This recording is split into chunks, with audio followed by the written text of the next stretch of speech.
여러분 반갑습니다. 금일 2019년 12월 3일입니다.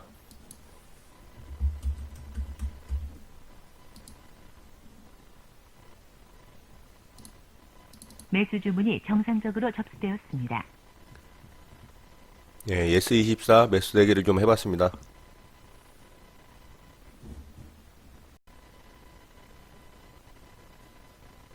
매수 주문이 체결되었습니다. 예, 체결이 됐네요. 자, 예스24는 지금 수급주 매매로 매수를 한 겁니다. 1차 매수 물량이 들어갔고요. 자, 바로 좀 매도를 걸어보도록 하겠습니다.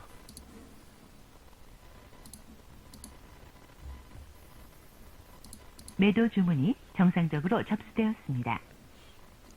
자, 바로 매도를 좀 걸어봤습니다. 예, 좀 지켜보도록 할게요.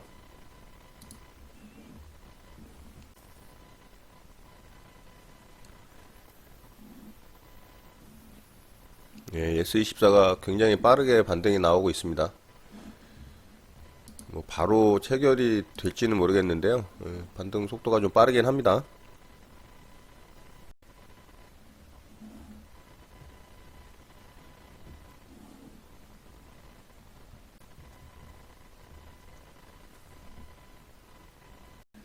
자, 이제 세호가 남았고요. 수급이 뭐 크진 않지만 그래도 조금씩 들어오죠. 거래 대금이 풍부한 종목은 아니라서 호가가 이렇게 조금 얇습니다. 자, 물량 들어오죠. 방금 여기 있던 물량 3,000주 지금 먹었습니다. 자, 이제 종가 물량 어떻게 먹는지 한번 보시죠.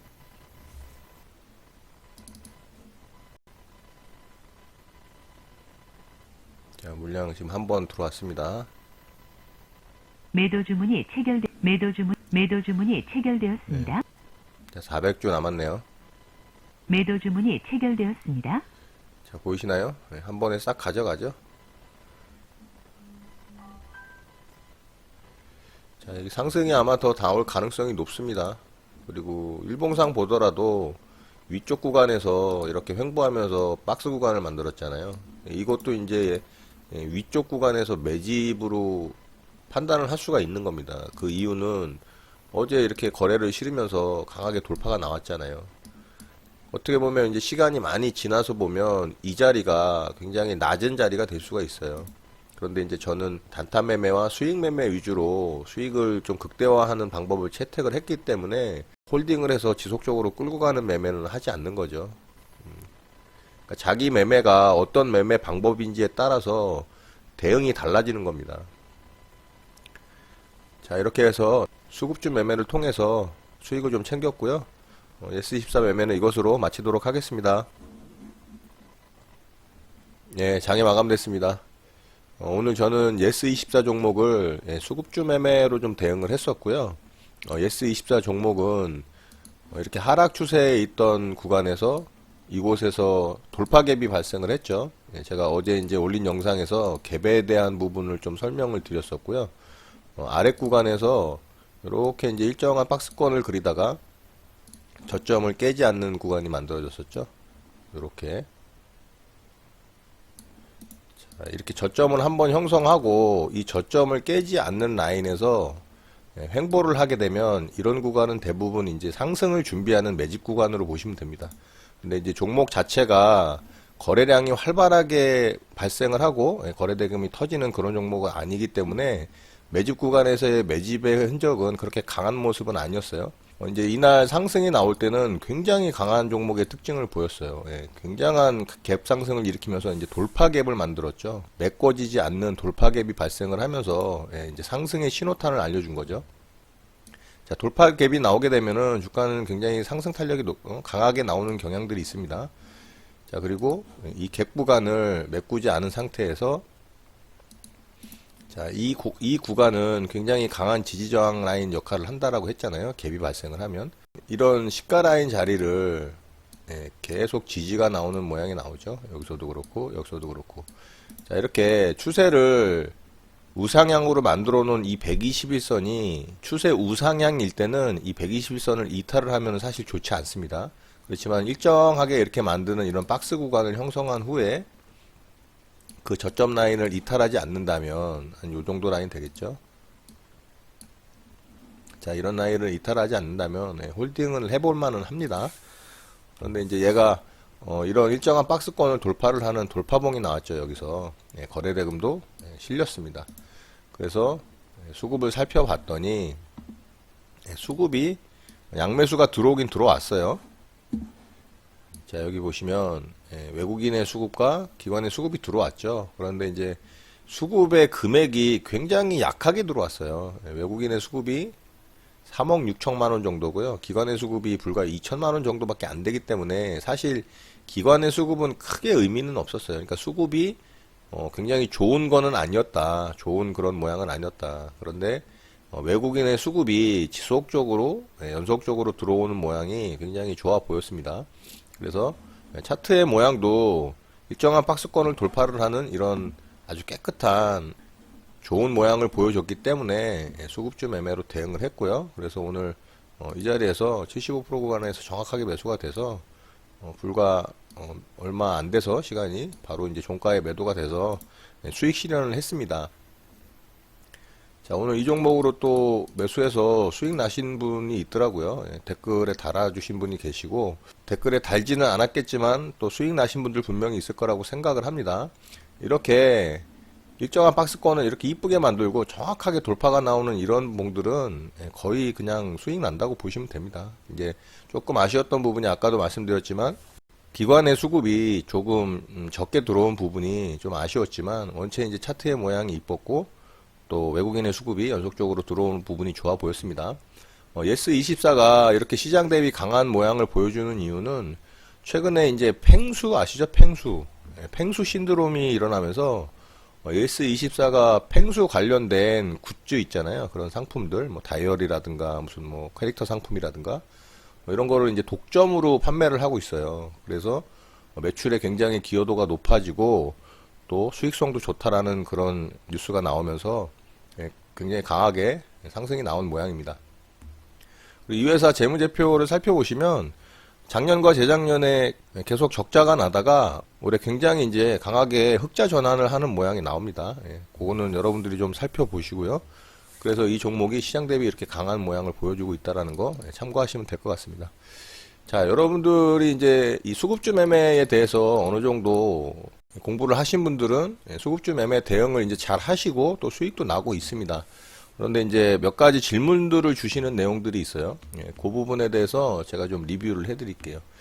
자, 이렇게 돌파봉이 나오고 일정한 박스권을 돌파를 하는 돌파봉이 나오고 수급이 들어왔을 때 이렇게 이제 다음날 매매를 시도를 하죠. 그래서 다음날 이렇게 체결이 되고 바로 상승이 나와서 매도가 되고 또 뭐 50% 여기서 매도하고 그 이상 더 상승분을 갖다가 끌고 가셔서 수익 내시는 분들도 있습니다. 이거는 이제 개인들의 욕심의 영역이라고 제가 영상에서도 말씀을 드렸어요. 자, 그래서 이 부분에 대해서 질문 주신 내용들을 좀 말씀을 드려보면 1차로 매수가 돼서 바로 상승이 나와서 수익이 나면 수익을 실현을 하겠죠. 그런데 다시 주가가 떨어지면 또 매수해도 되냐 이런 질문들이 굉장히 많이 나오더라고요. 자, 매수해도 됩니다. 그런데 뭐든지 어떤 타점에 종목을 공략하려고 할 때 이 처음 닿는 자리가 굉장히 확률이 높겠죠. 그런데 두 번째 닿는 자리는 확률이 좀 떨어집니다. 그리고 세 번째 닿는 자리는 확률이 굉장히 떨어지겠죠.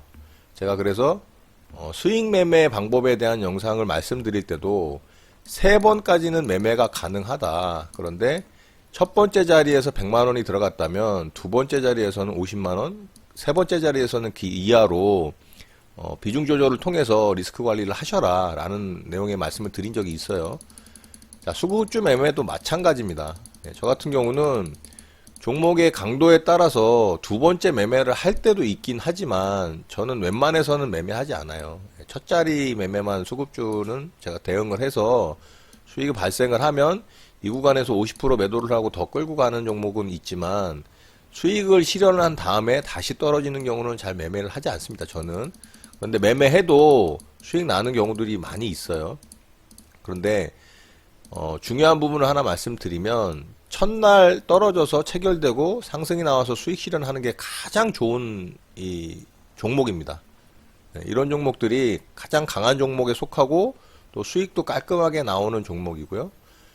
두 번째 떨어질 때는 아까도 말씀드렸던 것처럼 비중 조절을 통해서 리스크 관리를 하시고 수익이 나온다면 여기서는 더 상승이 나오더라도 이 종가 부근에서 그냥 바로 전량 체결을 하시는 게 안전합니다. 세 번째도 상승이 나오는 경우도 종종 있어요. 근데 세 번째는 웬만하면 하지 마시고요. 자, 그리고 또 한 가지 말씀드릴 게 뭐냐면,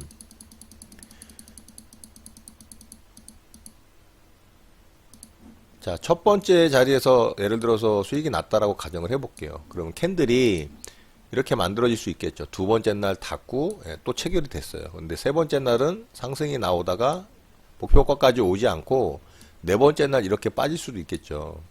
그리고 다섯 번째 날 이렇게 만들어졌다라고 한번 가정을 해볼게요. 그러면 목표가인 종가까지는 오진 않았잖아요. 그런데 어느 정도 수익은 나왔죠. 그리고 이 5일차가 지나고 나면은 이 이평선, 5일 이평선이 이렇게 올라오면서요. 만약에 여기서 6일차에 음봉이 만들어지게 되면 이 5일 이평선이 이탈이 되는 상황이 나오거든요. 자, 이렇게 되면은 5일 이평선 지지 매매를 하는 단타꾼들에 의해서 5일 이평선이 이탈하는 이런 봉이 나오게 되면 매물이 쏟아집니다. 손절 물량이 나올 수가 있어요. 그래서 위험하죠. 그러니까 무슨 얘기냐면 두 번째 매매를 하셔도 비중 조절해서 하실 수도 있지만 4거래일에서 5거래일이 넘어가면 수익권에서 아니면 본절권에서 물량을 정리를 하시는 게 안전하다 이 말씀을 드리는 겁니다. 무슨 말씀인지 아시겠죠? 자, 그러니까 재매수에 대한 부분은 제가 이제 설명을 드려서 다 이해가 되셨을 걸로 봅니다. 자, 한진칼도 일정한 박스권을 돌파를 한 자리는 이 자리에서 나왔습니다. 자, 이 자리에서 나온 거고요. 자, 돌파봉은 여기서 나왔죠. 제가 근데 요거 설명드릴 때 한솔케미칼이라는 그 종목별 일별 동향을 잘못 제가 컨택을 해서 설명이 좀 잘못 나간 게 있는데요. 그 수급에 대한 부분은 진짜 거의 비슷했거든요. 그러니까 뭐 크게 제가 설명드린 부분에서 큰 차이는 아닙니다. 그러니까 그 부분은 좀 양해를 부탁드릴게요. 일정한 박스권을 돌파하는 첫 번째 파동 이후에 윗구간에서 이제 작은 또 박스권을 횡보를 하면서 만들었죠. 그리고 2차 파동 돌파가 여기서 나온 겁니다. 제가 2차 파동까지는 매매해도 된다라고 말씀을 드렸고요. 그리고 돌파를 할 때 돌파봉의 앞전 돌파봉에 돌파 거래대금 또한 돌파를 했죠. 그러니까 이런 건 굉장히 유의미한 겁니다. 좋은 의미라는 거죠. 자, 그래서 75% 구간에서 매수가 돼서 수익이 바로 났어요, 이날. 자, 근데 그 다음날도 매수 자리를 또 줬습니다. 그래서 또 상승이 나왔죠. 그러면은 여기서 만약에 100만원을 매수를 해서 수익을 났다면 그 다음날 자리를 또 줬다면 50만원만 매수해서 여기서 매도를 하면 안전하다라고 아까 말씀을 드렸잖아요. 자, 이제 세 번째 떨어질 때는 여러분들의 선택사항입니다. 저 같은 경우는 세 번째는 매매하지 않아요. 해서 수익 나는 경우도 종종 있긴 있습니다. 그런데 이제 확률은 많이 떨어지겠죠. 그래서 두 번째 자리까지는 비중 조려서 매매할 만하다. 그래서 두 번째 자리에서도 수익이 났다라고 또 댓글 달아주신 분이 계셨어요. 어쨌든 수익 축하드립니다. 오늘도 시장은 썩 좋지 않은 모양을 보여줬고요. 코스닥 같은 경우는 수급이 정말 안 좋았어요. 그래서 저점을 이탈하는 도지 모양의 캔들이 발생을 했거든요. 결국에는 여기까지는 떨어진다라고 봐야 되고요. 자, 이 자리를 이탈을 하면은 정말 또 시장이 많이 힘들어질 수 있습니다. 이 자리는 꼭 지켜서 지수가 이곳에서 횡보를 하면서 박스를 그려주는 게 좋습니다. 제가 이제 여기서도 이 자리를 돌파를 하고 코스닥 시장은 여기서 박스를 그리는 게 좋다라고 말씀을 드렸던 적이 있어요. 시장에 대해서 멘트를 할 때. 그런데 좀 더 강하게 상승이 나오면서 이 박스를 돌파까지 하고 또 121선까지 돌파를 하는 모양이 굉장히 좋았습니다. 그런데 최근에 21선과 121선은 동시에 이탈을 하고 코스닥은 전저점까지 깨지는 오늘 그런 모양이 나왔거든요. 지금 현재의 구간은 굉장히 안 좋죠. 그리고 우리가 느끼는 종목들의 체감도는 시장보다 훨씬 안 좋습니다. 코스피 같은 경우는 오늘 그래도 61선 이탈은 나왔지만 121선을 지지를 하는 모양이 나오면서 이제 양봉을 좀 뽑아줬어요. 이제 수급이 외국인의 수급은 계속 매도가 나오고 있고요. 오늘까지 19거래일인가 20거래일 연속 매도가 나오고 있거든요. 시장에서 지금 현재 외국인의 자금 이탈이 거의 한 5조 가까이 나오고 있습니다. 4조 5천억 원에서 5조 가까이 나오는 걸로 알고 있거든요. 그러니까 이 외국인의 매도세가 멈추지 않으면 사실 이 코스피 시장은 당분간은 힘들다고 봐야 됩니다. 외국인의 수급은 매도지만 기관에서 간만에 투신의 연속 수급이 들어오고 또 오늘 같은 경우는 기관의 수급이 전체적으로 다 들어오는 모양이었거든요. 그래서 코스피는 다행히 양봉을 좀 뽑아주면서 이 하락 추세선 이 자리를 양봉으로 지켜준 게 그나마 좀 다행이라고 생각을 합니다. 자, 만약에 이제 121선과 이 하락 추세선을 이탈을 하고 아래로 빠진다면 또 이 자리까지는 내려온다고 봐야 되겠죠. 한 2020선 라인 정도 되겠습니다. 자, 거기까지 내려오지 않고 이곳에서 추세를 살짝 돌리고 제가 가장 이상적인 게 옆으로 횡보하는 거라 그랬잖아요. 상승할 수 있는 어떤 모멘텀이나 이슈거리는 적기 때문에 지금 현재 시장에서는 횡보를 하는 게 가장 이상적인 모양이라고 보시면 될 것 같아요. 시장을 주도하고 어떤 테마를 형성해서 분위기를 이끌어가는 그런 종목들이 나오질 않고 있거든요. 그러니까 종목을 매매해서 수익 내기는 굉장히 어려운 시장이라고 보시면 되고요. 오늘처럼 S24 같은 종목이 수급주 매매로 나온다면 안전하게 수익을 챙기는 그런 매매 스탠스를 취하는 게 가장 좋은 방법이라고 생각을 합니다. 수익이 잘 나지 않는 시장에서 종목을 무리하게 대응하기보다는 내가 매매해서 안전하게 수익 낼 수 있는 종목들을 짧게 공략하고 안전하게 수익 내는 게 가장 좋은 방법이라고 생각을 합니다. 자, 당분간 외국인의 매수세가 들어오는지 매도세가 진정이 되는지 그런 부분들을 좀 챙겨보면서 시장을 좀 대응해야 될 것 같습니다. 자, 오늘 내용은 이것으로 마치도록 하겠습니다. 오늘 하루도 마무리 잘 하시고요. 늘 행복하시기 바랍니다. 여러분의 구독과 좋아요는 언제나 영상 제작에 큰 힘이 됩니다. 감사합니다. JJ 리더였습니다.